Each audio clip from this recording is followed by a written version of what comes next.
Dr. Sufiyaan Baalee kun haanaadha. Dr. Sufiyaan Baaleeti itti dhiyaadhaa sabiskiraayib gochuudhaan jajjabeessaa isin jenna oduu fi odeeffannoo akkasuma ammoo daawwaa fi meeshaa garaagaraa asirraa argattu sabiskiraayib gochuudhaan maatii keenya taasisan namoonni tolee barkaatu.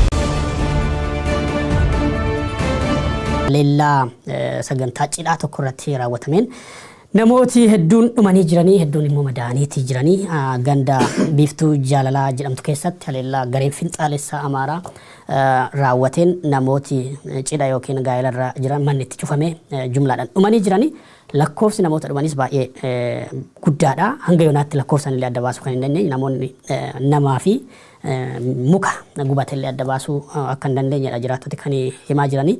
Haalli naannoo sanatti mul'ate hedduu sukkanneessaadha. Yakki sadarkaa kanatti raawwatame armaan dura jira jedhee hin yaadadhu. Oromiyaa keessattis biyya kan keessatti namooti yoo ibiddatti darbamanii waraana Itoophiyaatiin garee yuunifoormii poolisii federaalaa makalaakaa Itoophiyaa uffataniin namni yoo ibiddatti darbamee gubatu dhageenya jirra. Garuu mana keessatti isayyuu namni jilarra jiru jumlaadhaan balbalitti cufamee sadarkaa kanatti gubatee nama reeffa adda baasuu miti namaa fi mukallee adda baasuu sadarkaa dadhabamutti. Kasal fakkaata surreeffa namaati.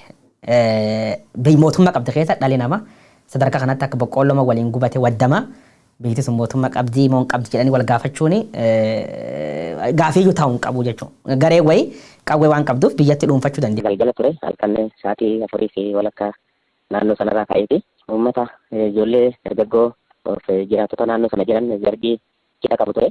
Cidha qaban kanarratti karaa hin beekamneen humni hidhatee sochoosuni isa kaan galgalatti cufuudhaan boombii itti darbate. Hawaasni naannoo sana jiru immoo abiddatu ka'ee laata jedhee saba isaatti birmatee irraa dhaamsuudhaaf yeroo fiigu waan quban qabneef rasaasa namoota meeqa waaddanii abidda keessa namoonni gubatan haala suukkanneessaa baay'ee ilma namaaf dhala namarraa hin eegamnetu raawwate. Yeroo ammaa kana immoo humni hidhate kan mootummaa qabatee jira. Naannoo sana jechaadha gandoota 4 amma ammaatti nageenyi sirriin hin jiru.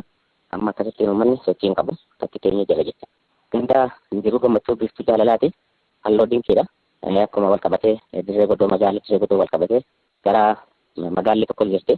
Kanaan wal qabatanii haala yaaddessaa keessa jira jechaadha. Amma humni mootummaallee qabatanii jiru. Humni sodaan inni qabu yoo jiraate humnoonni kun ni jiru. Humnoonni kun yoo akka tasaa uummanni gara kun waan hidhatee jiruu fi kan keenya uummanni kun immoo waan hidhatee miti. Yoo akka tasaa humni mootummaa kunillee guyyaadhuma muraasaaf ture kan ka'u ta'uu yaaddoo guddaa qaba jechaadha uummanni. Milishaan illee isaanii qaamni hidhate isaanii sababuma kanaaf itti gaafatamummaa kan fudhatudha waan ifa galaadha. Halkan nuti magaalaa keessa jiraatanus naannoo kiiloomeetira 3 wayii fagaanna. Erguma badiinsu raawwatame achi sagalee dhageenyee dhokaas sagalee keenya dhageenyee baanee deemne birmanni ture. Naa deemnu jedhuma warra gubatan malee na biraafuu hin dandeenye. Achumaan amma dandeenye isaan walitti qabuudhaaf yaallee deebinee immoo karaa bahaa kanaan shan hojii wal qabatee akka jira waan ta'eef sammuu daangaa eegna jennee deebine achiin booda humni dhufee humna torbafaa ture jechuudha. Humna aanaa torbafaa ture. Sababni itti muudamuu danda'e maalni beennaa yaabteen dara shakkii hiikamtiin naa jennu naannoo warra Amaaraa wajjin qabatee dhuunfattoonni jirti. Dhuunfattoota kanatu lafa gurguree lafa bitee qotaa jiru lafa bitanii qotaa jiran kan lafti gurguramus hin bitamus kan jedhu kana walii qabatee namoonni itti raman wayii jiru. Namoota Oromoonni kan warra humna hin qabne kana ariifanii kan anturaatti raawwatanii amma lafti seera qabeessaan deebisuudhaaf kan deemaa jiramu lafti isaanii adda akka ta'e ilaalameeti lakkee isin turuu qabdu jedhanii gaangeessanii jiru. Amma isaattuu badii kana raawwatu jennee shakkinamti.